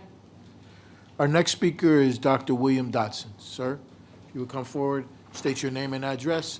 You will have 5 minutes. If she's in order for that presentation, should she not go first? Sir, we have a speaker list. Okay. You are next on the list, sir. Thank you, sir. Thank you very much. I've been following this council now for about 3 years, and very little has been accomplished. I'm sorry, Dr. William Dotson, Mimosa Road, Portsmouth, Virginia. In those 3 years, we've gotten very little accomplished by this committee. But I want to tell you a story before I come back to that issue. We used to live in Florida and had a second home, and at the time I thought oak trees shading the house would keep it cool. I didn't know that oak trees in Florida were nefarious, that they were attack trees. They hated houses, and they dropped limbs that pokes holes through your roof. So I called a contractor about the hole in my roof and asked for estimates. One estimate that I got was $1,500. The other estimate was for $43,000. Which estimate do you think I chose? So I got up on the roof and I wanted to see why were these two estimates so different. I crawled up on the roof and noticed that there was a little bounce to the roof, and that one of the contractors had failed to recognize this. And I quickly realized I'd picked the wrong contractor. The first contractor wasn't looking out for me. He just wanted the job. The second contractor looked to my future and said, "Doc, you got a problem. I want to fix it for you. I don't want you to have this problem over and over and over again." And that's a bit more of what we need in this council. People that are looking out for the city, not just looking out for their pet projects or looking to get just the job on this council. We need people that can not only assess the current emergency, the current hole in the roof, but can act with future needs in mind. I'm not pleased with our senator. Her ability to spew racism and divide our races is legendary. But she has a quality that I don't see in this council, and that is organization and perseverance. She saw an economic blight in our city, and she said, "I want a casino to help with that." And she put together a plan, she followed it, she persevered, and she made it happen. That's a quality that I'm not seeing from this council. There's something wrong with this picture here. There's some smart people on this council, some really smart people. Y'all have connections, you have a strong desire to help others, you have people with experience, with exposure, and connections galore. Now, before you get your heads all in a tough, I'm not talking about all of you. I've heard most of you griping about not being able to get anything done. But that's all I'm hearing from you is just griping. You've gotten into a bad habit of saying your idea out here on the council floor, but not following through on it, not making a motion, not gathering support for it. There's no proposal, no follow-through, no seeking support from other members. In some cases, some of you have blamed others for not taking the initiative that you should have shown, and you should be you blamed others for not taking the initiative that you should have shown. A recent example of this is one council's recent rant about the Sugar Hill land. That person had the gall to say it was the mayor's fault, that the mayor had not made a motion on this in council. He went through an irrational discourse about all the injustices by all the white people in the city, and injustices that almost all the white people in the city weren't even alive when these things happened. Do members of this council not know how to make a motion, or do we just rant and rave about our pet peeves? I'm going to have to leave part of this out. I'm sorry, I'm getting a little worked up. There's no leadership, there's no initiative, just griping. I'm a little tired of it. You were elected to this council by a popularity contest, none of us knowing if you had the ability to do the job. The ability to see not only the hole in the roof, but to see the whole picture, to look out not for our immediate emergencies, but for the future needs of this city. The council function is not only the council function should be providing long-term direction and goals, but should be bringing unity and conviction to the city, people of the city. Council should be rallying the citizens to the word charge. Your appointment was not to a committee, but to a position of leadership. And I don't think it's a question of whether y'all are going to be leaders, but the question is whether you're going to be good leaders.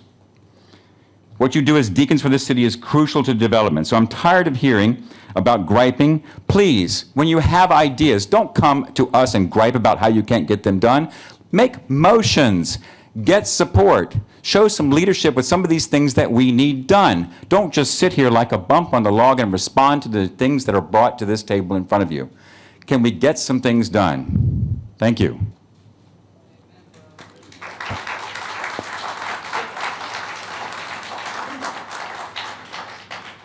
Thank you, sir. Our next speaker, was it Carletta? Carletta Fields, ma'am? If you would come forward, state your name and address, you will have 5 minutes.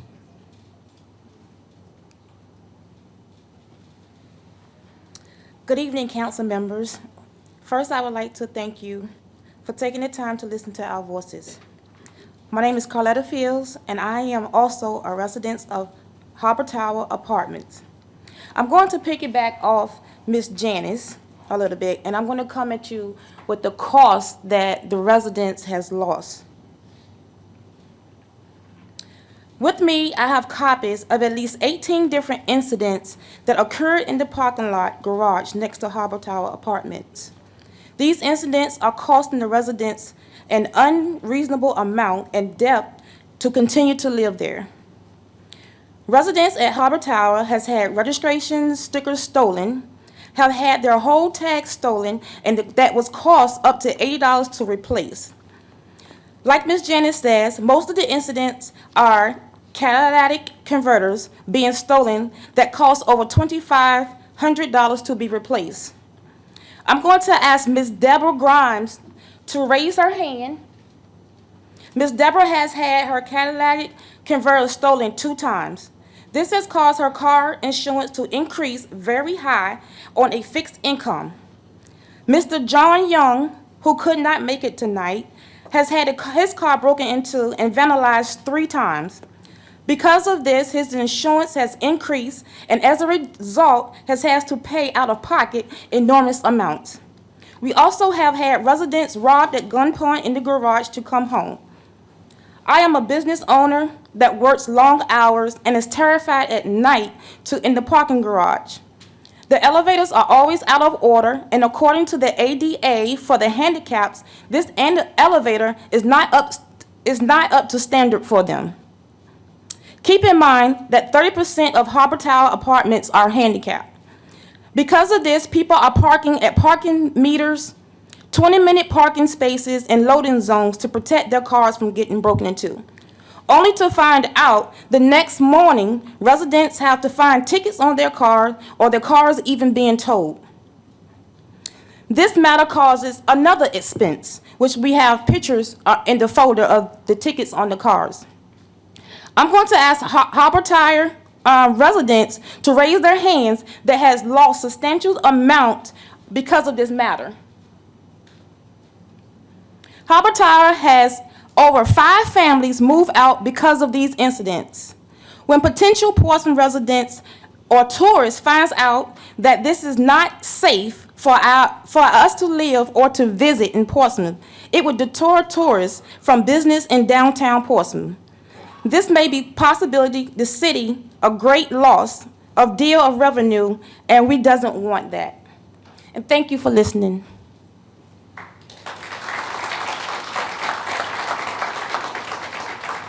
Thank you, ma'am. Dr. Whitaker, sir, you have the floor. Yes, Mr. Mayor, we've heard from the Harbor Tower residents, not just tonight, but on other occasions. And it's interesting that what they are complaining about, we have addressed as far as with just cameras. However, in looking at the pictures, and it's more than just a camera issue there. There appears to be significant neglect that's occurring, and it's interesting because actually it's the broken glass theory actually in a more socioeconomic higher status community, but it shows it applies wherever there's neglect. It tends to lead to crime occurring. And so I'm hoping that we are concerned about blight throughout the city. And I'm curious as to what we have seen here as far as just some of the cleaning up that can be done. So our city manager, are there any, I know we talked about cameras, but just addressing some of the cleanliness issues of the facility. So that's kind of a loaded question. I understand the things that are going on. Again, I've been back since January, and I've heard a lot of complaints. We are struggling across the city with people dumping trash, polluting the city, not just for Harbor Court, or it's across the city. So what we did as a city, we have clean days that we go and clean our city. So what I can do is maybe work with the residents or with the property management group out there to determine what can we possibly do to assist. Because again, it's just not that area. We're dealing with the entire city, and our citizens pay taxes. And I understand with that garage, it is older. It's an older garage. It is actually part of the demolition that we're going to do when we work that back corridor for the High Street, what is it? We're going to be knocking it down at some point, but we can't do it now, of course. No, it would be part of when we go to develop the. Wait a minute. Just a minute. It would be. Ma'am, so you're asking me a question, and I'm just trying to give you some information. You're saying that it's dangerous, you said it's nasty, you said it's trash. I'm trying to give you a solution or give you some information of how we plan to move forward. Again, we could have a cleaner garage day, but it doesn't mean that people are not going to come and dirty it up again. We have a clean the city day, in the same street I rode on 2 days later was full of trash. It is a people issue. It's not a city issue. It's a people issue. So what I'm hopeful to do is work with the people who it is affecting the most to try to address. Again, elevators, ADA compliance, that is an old garage. So the minute I shut down the elevators to get them replaced, you're still going to complain to me that the people who aren't able to walk the stairs, it's a collaborated effort.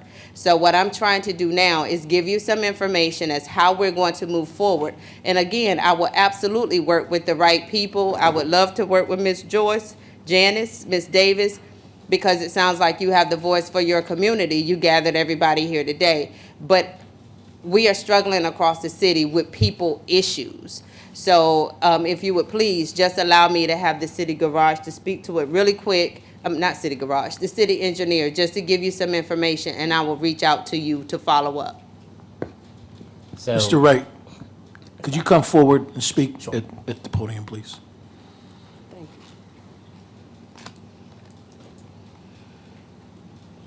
you. Good evening, Mayor, Vice Mayor, members of council. I think what the city manager was referencing with demolition is that garage would be part of the overall Holiday Inn site that gets redeveloped and be demolished at that time. There's no current plans to demolish that garage. We do have ServPro that cleans all the garages monthly. Sounds like we may have to increase the number of times we have ServPro going. It's professional cleaning. They do stairwells, elevator vestibules, and some other like hidden areas that are problematic areas in all the garages.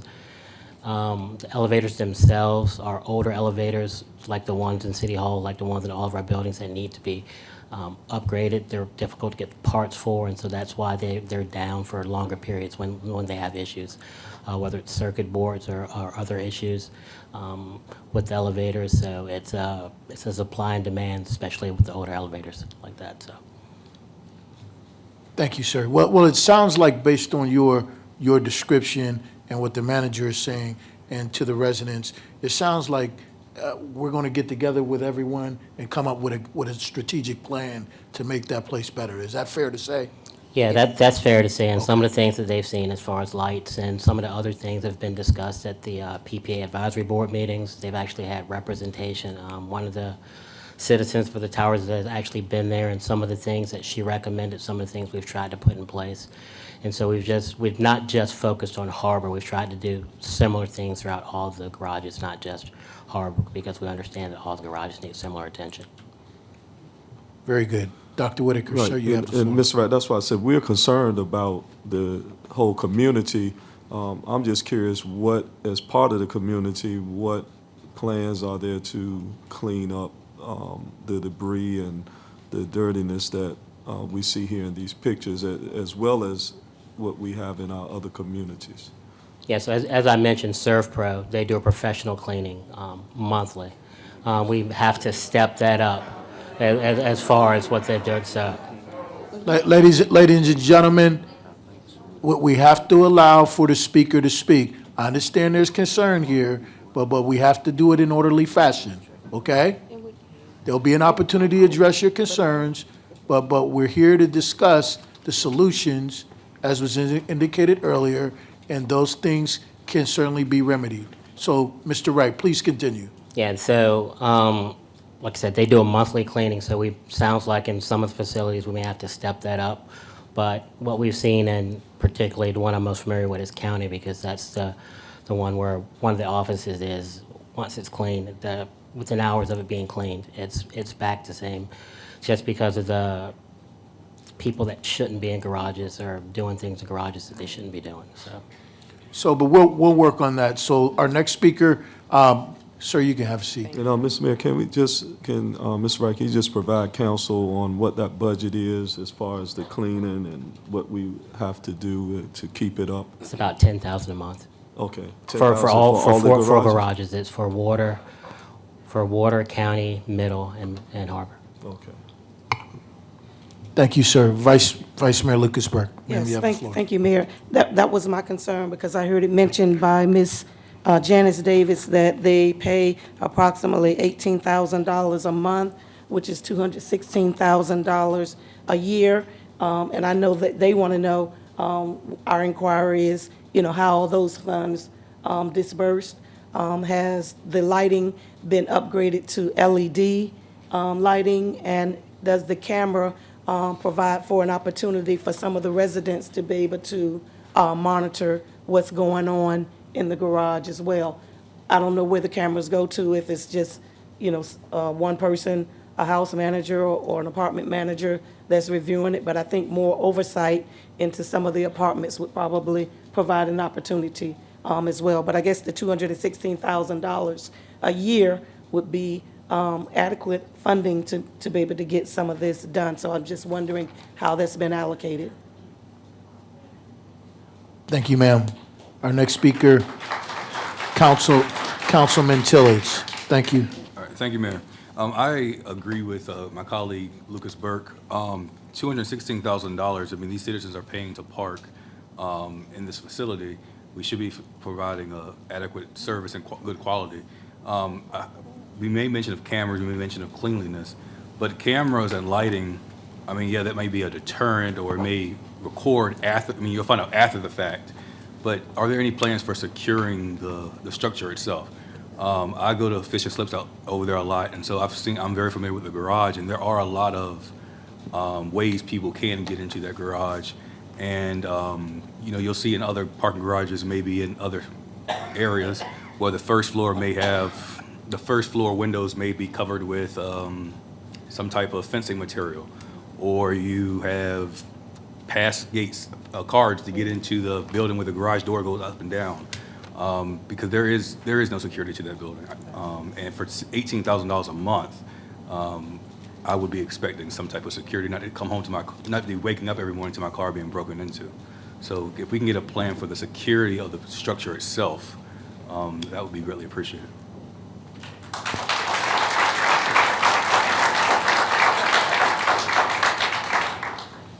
Thank you, sir. Are there any other questions from my colleagues? Well, then we'll ask the next speaker to come forward, Mr. Toller. Sir, if you would come forward. It's your turn to speak, Mr. Toller. Clyde Toller.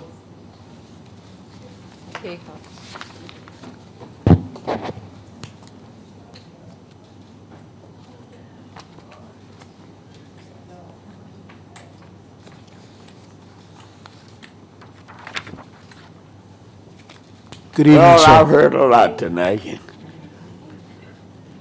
I am Sergeant Toller, and I am Portsmouth proud, and I love where I live. I ain't come up here to value with your fuss, but anyway, I want to tell you one thing.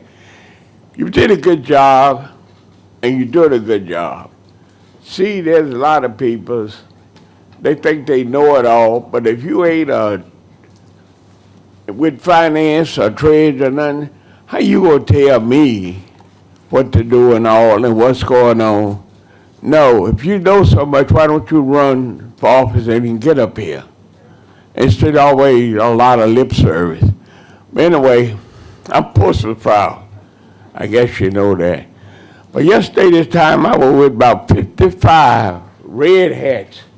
And I came up in here tonight and I see about 30-something red suits. I want to know what's going on. And one for three of these ladies said they won't marry, and I was the only dude sitting around there. But when I was in church at the funeral, I got a little weird. I can't take all of them with me home out to eat. But anyway, it's glad to see them here. They was here before, and it's good to see them, ladies. You look good. But I can't take you there no home, though. I came in here and knocked over Miss Bernadette little thing over there. I think she thought I had a little shot, you know. I take one in the morning, one in the night, white lightning. But it was just an accident. But I give her credit. She saved me from coming up here with a lot of things to say, to do before you. I don't like putting out bad things about the city. When you tell me to come up here, I did the same thing tonight. Because my name is Clyde Toller. I live 1029 Blair Street, Portsmouth, Virginia. And I should have told you that. You didn't stop me. But I thought you was going to stop me. Because if you're going to say do that, then Mayor, why do you let them keep coming? I don't care if you come up here 50 times. Still say your name, address, and where you live. You can't say it, don't let them speak. Hey, you got to tighten the grip. But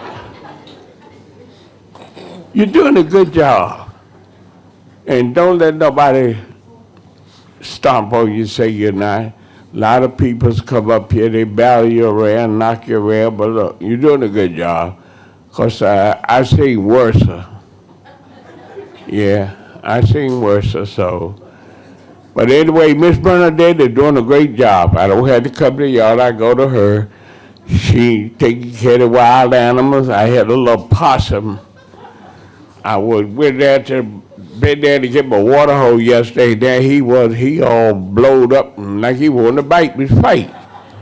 But I got possum, coons, everything. But Miss Bernadette gonna take care of it. She does. I don't have to bring it to you. She got it. But I want you to keep on doing what you're doing. And don't let your heart drop just because a few people come up here and they get a little hot in the collar with you. Hey, but if they was up there, then you ought to be out here and throw bricks at them sometime. They're trying to hide fear. You know what I mean? But let's be kind to each one another. But I can stop this trash mess. These judges is the cause of the fault. Because when the police catch them and get them a ticket, they'll sit up there 70, 80 years old, half asleep. I fine you $10, $15. No, $300, 90 days in jail. They give them a bucket on Saturday and Sunday like they used to pick up paper up and down the street out there on Saturday and Sunday. And you would stop all this storing trash, because as soon as you clean it up, go out there.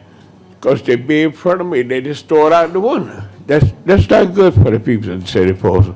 But anyway, take care, and I hope to see you at the parade. I have missed but one. I was in North Carolina, and I used to walk, but I can't walk. And I rode with the sheriff, 5 trucks, big trucks, everything. But I hope to see you at the Bar Day Parade. And I'm 100% disability now. I have to pay no more tax. So don't look at me no more. I ain't paying no more tax.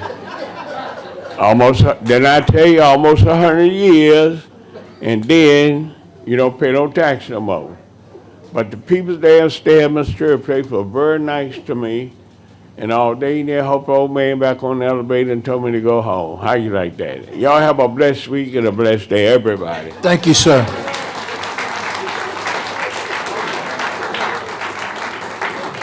Our next speaker is Angela Britt. Angela Britt.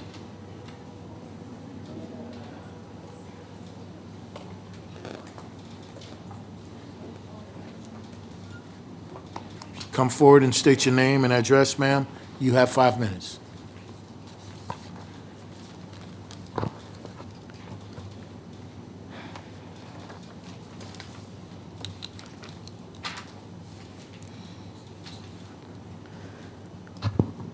My name is Angela Britt. I reside in Chesapeake, Virginia. Heavenly Father, we give you the praise and honor. We thank you because it's your will that's going to be done. Give us an ear to hear and an eye to see. In Jesus' name, amen.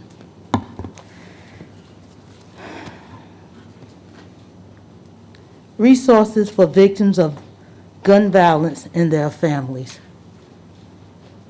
Each act of violence brings pain, hurt, devastation that spreads throughout our community. I did pass a form for you guys to receive. Thank you.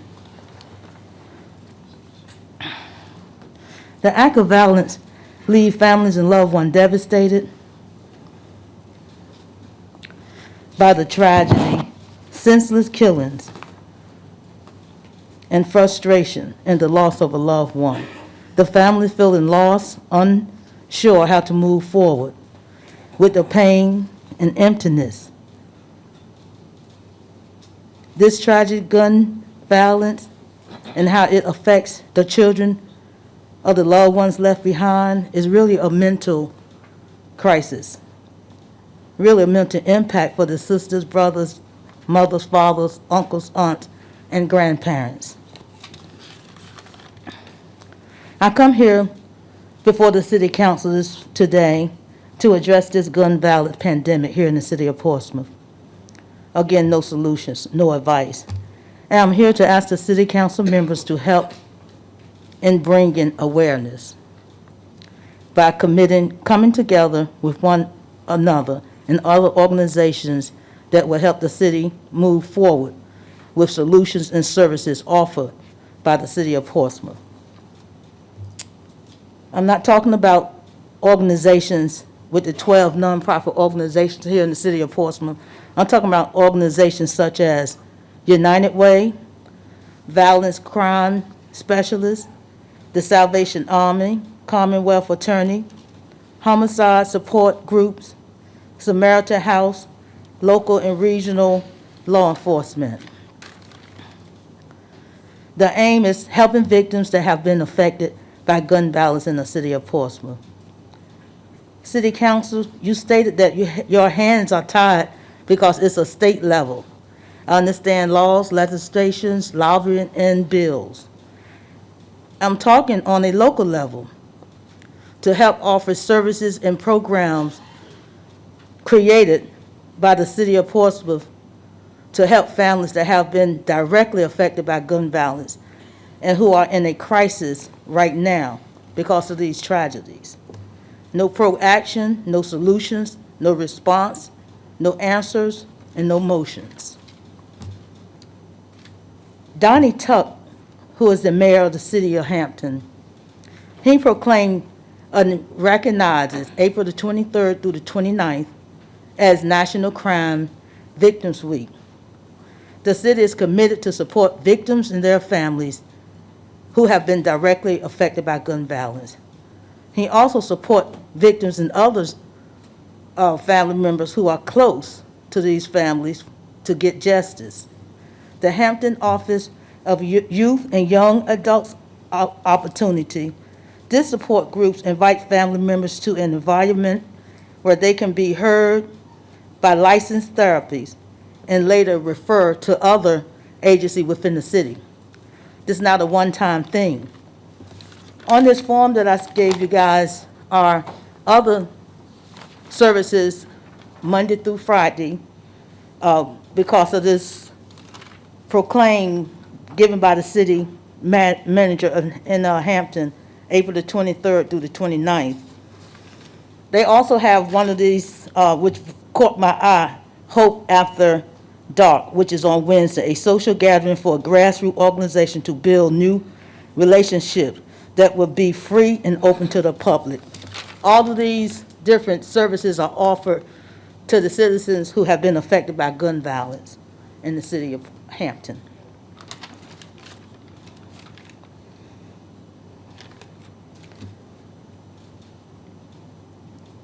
the citizens of Portsmouth are demanding. Amen. Thank you. Our next speaker is Mr. Mark Godaldig-Yatrovsky. Sir, if you would come forward.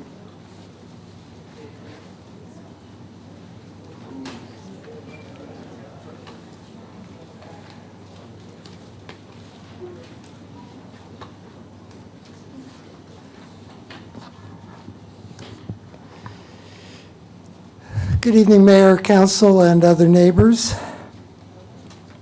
Usually, when I have spoken on agenda items, I try to avoid coming up as a non-agenda speaker. I think there are limits. But when I attend city council retreats, there's so much pent-up frustration from all the conversation that I listen to and don't have by the design of the forum the opportunity to address. So there was one particular pair of topics that came up that I want to address now. All the same members of council are here, with the exception of one who wasn't there, but he won't hurt him to hear this. For 27 years, I have resided in the city of Portsmouth. I've called it my hometown. And beginning in September of 1996, I started attending this particular meeting on a regular basis. So I have a lot of institutional memory. Most of it is still with me. It's not always as accurate as I'd like it to be, but in general, I feel that those memories that I'm carrying around are 80 to 90% accurate. I'll go with that. There's no way to prove it or disprove it. So on at least 4 occasions in those 27 years, members of city council have decided to tinker with something that had been working for decades before I arrived, which was the non-agenda speakers section of your proceedings. And generally, what they did to improve it really had the effect of censoring citizens' speech. The last one of those reforms, if you want to call them that, is the speaker's statement, which is read typically twice per meeting. I consider that a violation of our First Amendment rights. And if I really wanted to go into my pocket and fight it in court, I think I could beat it. But y'all do a good job of tapping into my pocket as it is, so I'm not looking to spend any more money than I have to. However, I would be willing to join a class action suit if other citizens wanted to go in on it. With that said, the suggestion that we emulate Chesapeake in its non-agenda speakers format, where all the speakers come up in the beginning of the meeting and there is a fixed amount of time allocated no matter how many speakers there are, that to me is just inequitable. If you have speakers, they should have a fixed and predefined amount of time for all of them. Nobody should be treated less as a lesser participant than those who preceded him or her. The other item that was brought up was, I thought, a commendable suggestion that you not be able to drop, as city council members, an action item into the hopper at the last minute with no notice to the citizenry.